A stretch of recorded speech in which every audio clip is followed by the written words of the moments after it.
Ислам самый ранний на Северном Кавказе, тоже в Алании. Потому что, значит, аланы уже в XIII веке имели мусульманское исламское меньшинство. Многие памятники мусульманской истории в республике до сих пор не исследованы. Несколько лет назад археологи-любители проводили раскопки близ села Чекала и обнаружили раскинувшийся на нескольких гектарах некрополь.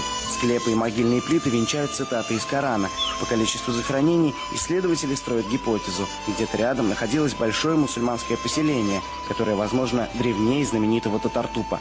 Однако документальных подтверждений этому любители найти не смогли. Чекалинская загадка требует серьезных изысканий профессиональных историков и археологов. Ля иляха илляллах, Мухаммад Расулуллах.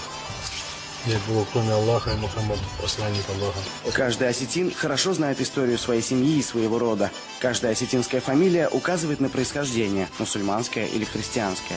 Своего сына отец нарекает именем тем, что ему близко, ему, его духу, его религии, его вере.